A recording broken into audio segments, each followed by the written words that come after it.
Welcome back, everybody. I'm constantly running into Muslims who do not know very basic, simple facts about the standardized Quran. In this video, we'll do what we normally do and what other channels like this do, and that is tell Muslims things that their authorities would apparently rather keep concealed. We'll proceed through this video with a series of questions. What do Muslims really mean when they say the Quran? When did a Quran become the Quran? Why did a Quran become the Quran? And what are some problems with the Quran? So let's get right to those first two questions. When Muslims talk about the Quran, they're primarily referring to the standardized Egyptian edition, which was first published on July 10th, 1924 in Cairo, and it's now widely seen as the official text of the Quran. After it was standardized in Egypt, the Hafs recitation, from which the standardized text is allegedly derived, quickly became the standard not only in Egypt, but throughout most of the Muslim world, though numerous Arabic Qurans do exist, with thousands of differences between them. So for the first two questions, the Quran actually refers to the standardized Quran, which is the 1924 Egyptian edition. Now for the third question, why did a Quran become the Quran? In the early 20th century, the shape of the Quran would have seemed anything but clear. In fact, the Egyptian government was motivated to begin the project that would lead to the Cairo Quran edition due to the variations or errors, as an appendix to the Cairo edition describes them, found in the Quranic texts. I've now communicated something to Muslims in just a few minutes that many would go their whole lives without knowing if their authorities had their way, such as the authoritarian nature of the Islamic religion. So the first three questions are fairly straightforward. When Muslims say the Quran, they're referring to the standardized Cairo edition. This was standardized in 1924, and it was motivated by errors found in Quranic texts being imported for use in Egyptian schools. Now, what are some problems with the Quran? Well, first, from the Muslim perspective, it seems to me that the standardized edition is in disobedience to what Muhammad taught. We have several hadith attributed to Muhammad that say who to learn the Quran from. Of course, there are four prominent persons mentioned. And the standardized Quran is not based on any of these four readings. The reality is, if Muhammad's orders were followed, there would be no standardized Quran, because these four recitations that Muhammad refers to all have variants, both within themselves and with the standardized 1924 edition. As Gabriel Reynolds says, the Cairo edition is often at odds with manuscript evidence. And as we've seen previously, it didn't take long for these early Quranic variants to cause problems. We've talked recently on this channel about a problem with Surah 33:6. The codices of the four different companions contain a variant that say that Muhammad is the father of the believers. Recall that when Umar heard this variant, he ordered it erased, even though it was attributed to Ubay ibn Ka'b, and Ubay ibn Ka'b was one of the four that Muhammad said to learn the Quran from.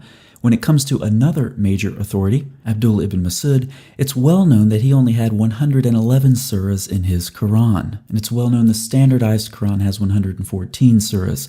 So where did the Egyptian government get their Quran from?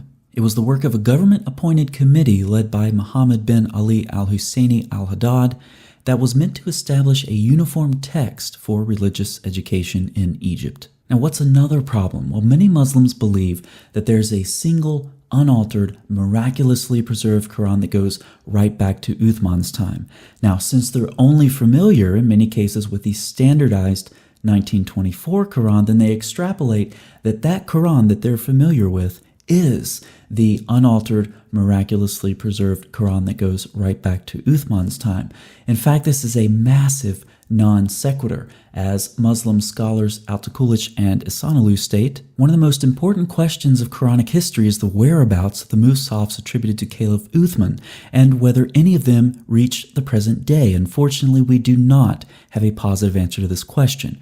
In our view, this situation is one of the greatest weaknesses of the Islamic world throughout history. So they say we don't have any Uthmanic manuscripts, and we can actually go way back to the 8th century and see the same thing. According to Malik bin Anas, the Uthmanic Codex disappeared. So none of the Uthmanic manuscripts have reached the present day, and if none of them have reached the present day, the Muslims obviously can't claim that the reading in the standardized Quran reflects the Uthmanic manuscripts.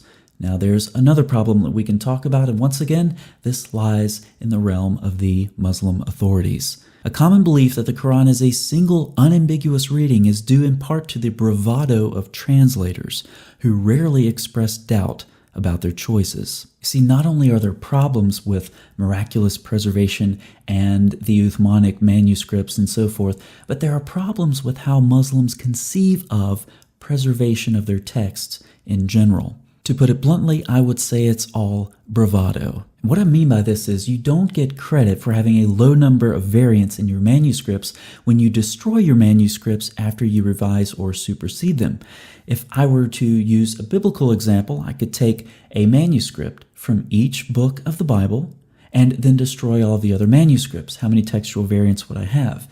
0, because I only have one manuscript per book. But that doesn't mean that the Bible was miraculously preserved. It just means that I destroyed the rest of the manuscripts with the variants in them.